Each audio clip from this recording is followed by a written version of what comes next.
Hello friends, welcome back to my mini blog. So आज मैं अपने मायके जा रही हूँ किसी कारण से। तो आज जाने में भी बहुत बुरा जैसा लग रहा था क्योंकि बहुत सारी यादें एकदम से बैक टू बैक आ रही थी मेरे दिमाग में। तो आज है मेरे पापा का श्राद्ध। ये जो शब्द मैं बोल रही हूँ मैं नहीं चाहती, मैं भगवान से प्रार्थना करूँगी कि ये चीज़ किसी भी बेटी को या बेटे को अपने पिता के लिए बोलना पड़े, वो भी इतने कम उम्र में। जब हमें अपने पापा का साथ एक्चुअल में चाहिए था, पहले तो थे ही साथ में, पहले हमें दीन दुनिया की खबर नहीं थी तब वो हमारे साथ थे। लेकिन जैसे ही हमने दुनिया में बाहर कदम रखा वैसे ही भगवान जी ने पापा को हमसे छीन लिया।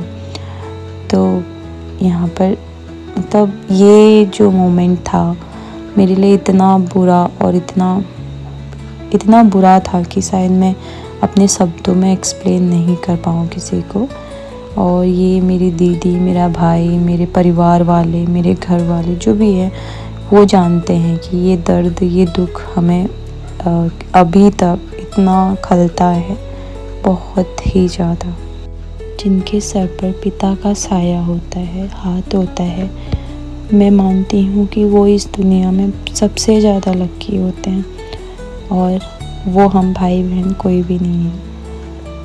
हाँ, पिता जैसे चाचा ज़रूर हैं और दादाजी है जो ख्याल रखते हैं हमारा, लेकिन होता है ना, उनकी कमी शायद ही कोई पूरा कर सकता है। कहते हैं जिनका श्राद्ध होता है उनको चढ़ाया गया भोग उनकी बेटियां खाती है।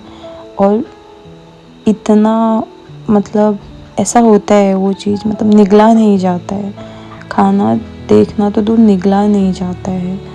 ऐसा लगता है कि काश पापा होते, उनके साथ खाते, उनको चढ़ाया गया भोग नहीं खा रही होती।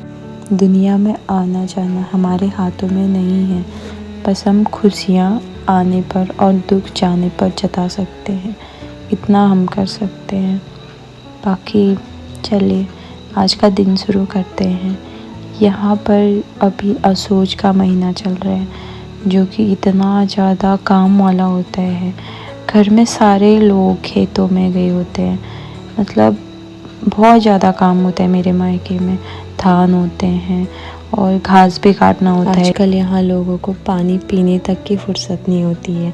जो भी काम होते हैं सारे खेतों में या घास काटते वक्त ही होते हैं।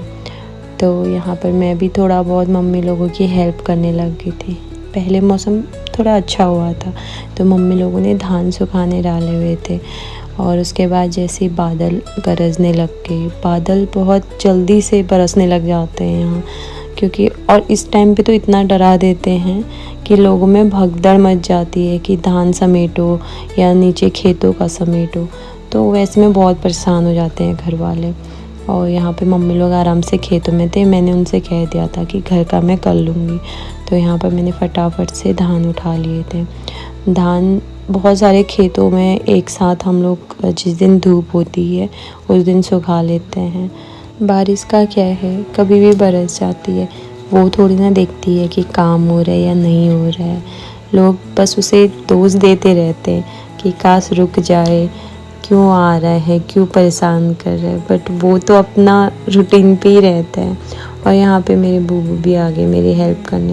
मैंने उनसे कहा आपके पैर में दर्द है, आप बैठे रहो कोई नहीं, लेकिन उनका मन नहीं माना और लास्ट में मेरे साथ ढकने तब भी आ गए। फिर उसके बाद मैंने फटाफट से समेट लिया। और मैं आपको एक चीज़ दिखाना चाहती हूँ, मेरे मायके का व्यू जो कि बहुत ज़्यादा सुंदर है, आप खुद देख लीजिए। जैसे ही मौसम बदला वैसे ही जगह का कलर भी एकदम चेंज हो गया। कुछ खेतों में हरियाली, कुछ में पीलापन था और आसमान एकदम नीला, कहीं पर बादलों से ढका हुआ। तो इतना ज़्यादा सुंदर लग रहा था कि मत पूछो। मायके आते ही उनकी माँ से आप मेरे बच्चों को अच्छे से देख लेते हैं। तो यहाँ पर मैं आज का मिनी ब्लॉग यहीं पे एंड करूँगी। मिलते हैं